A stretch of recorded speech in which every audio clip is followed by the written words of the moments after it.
اور جب کوئی اسلام پہ حملہ ہوتا ہے، مسجد پہ حملہ ہوتا ہے، گزشتہ دنوں میں آپ نے دیکھا اسلام آباد میں مدنی مسجد راتوں رات شہید کی گئی، صبح کو نمازی گئے وہاں پہ پودے لگے ہوئے تھے۔ اب ایسے جاہل لوگ کہتے ہیں جی مولوی کہاں تھے، علماء کہاں تھے، جو مولوی سیاست میں وہ کہاں تھے؟ لیکن جب منتخب کرنے کی باری آتی ہے، کس کو صدر بنائے، کس کو وزیر بنائے، کس کو مشیر بنائے، اس وقت کہتے ہیں مولویوں کا سیاست میں کام نہیں ہے۔ اس وقت علماء نظر کیوں نہیں آتے؟ اس وقت مولوی کیوں نہیں نظر آتے؟ جب عہدوں پر فائد کرنا ہوتا ہے اس وقت تو جاہلوں کو کرتے ہیں، لوگوں کو منتخب کرتے ہیں جنہیں پتہ ہی نہیں دین اسلام ہوتا کیا ہے، شریعت ہے کیا چیز۔ لیکن جب اسلام پہ حملہ ہوتا ہے کہتے ہیں آج تک مولویوں نے کیا کیا ہے۔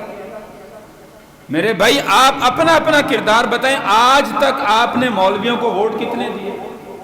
آج تک آپ نے مولویوں کو کس سیٹ پہ رکھا ہے؟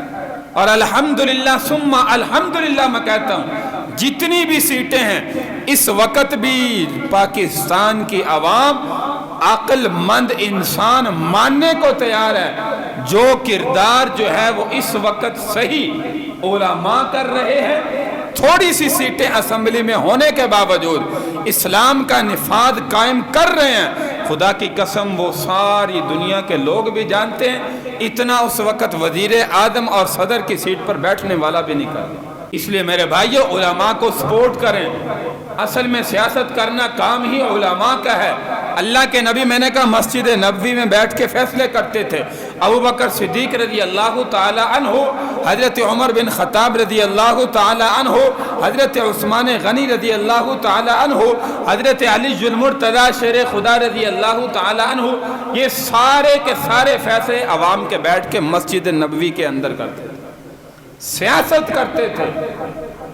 اس وقت کے باغیوں نے سر اٹھانا شروع کیا اور ان صحابہ کو خلفاء کو شہید کرنا شروع کیا، یہی کہا کہ ان کا کام جو ہے وہ یہ نہیں ہے، یہ ہمارا کام ہے۔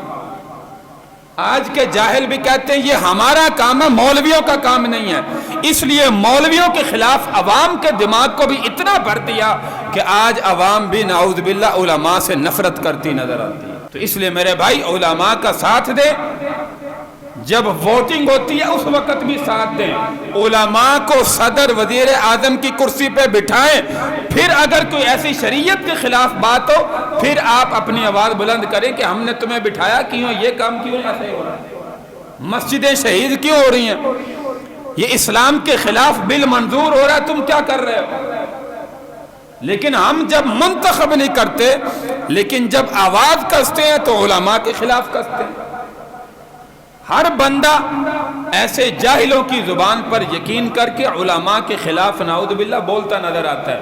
میرے بھائیوں یہ ایمان کو ضائع کرنے والی بات ہے۔ اللہ کے نبی کی حدیث سے ہم مسلمان بھول جاتے ہیں، العلماء ورثۃ الانبیاء، علماء انبیاء کے وارث ہیں۔ آپ کبھی کسی صدر وزیر اعظم کو جس کو نعوذ باللہ قرآن مجید فرقان حمید کی کبھی ایک صورت نہیں آئی اس کو مسلح پہ کھڑا کریں اور کہیں جی انبیاء کے وارث علماء ہیں لیکن ہم نے آپ کو صدر وزیر اعظم بنایا، آپ آ کے مسلح بھی سنبھالیں، مولویوں والا کام بھی کریں۔ رمضان کا مہینہ ہے، ان کو کہیں بھی آپ یہاں پہ کھڑے ہو کے قرآن بھی سنائیں، کیونکہ ووٹ آپ کو ہم نے دیا ہے، آپ ہمارے وزیر اعظم، آپ ہمارے صدر ہیں، آپ ہمارے بڑے ہیں۔ پورے رمضان میں تراویحیں بھی آپ پڑھائیں، ساری نمازیں بھی آپ ہم کو پڑھائیں، پھر دیکھتے ہیں کہ کتنا جو ہے وہ دین کو سیکھنے والے ہیں اور دینداروں کو منتخب کرنے والے لوگ ہیں۔ تو میرے بھائی اس موقع پر اس بات کو ذہن میں رکھیں کہ العلماء ورثۃ الانبیاء، انبیاء کے وارث علماء ہیں، عوام الناس میں سے عام بندہ نہیں۔ اس بات کو سامنے رکھ کر پھر جو ہے وہ ان کو اپنی سیٹوں پر بٹھائیں، صدر بنائیں، وزیر اعظم بنائیں۔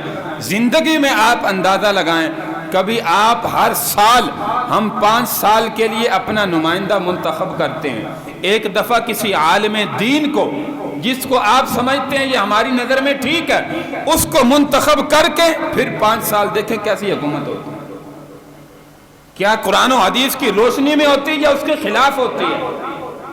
آپ نے کبھی منتخب تو کیا نہیں، لیکن باتیں ہماری زبانوں پر ایسی ہوتی ہیں جو غیروں نے ہمارے کانوں میں ڈالی ہوئی۔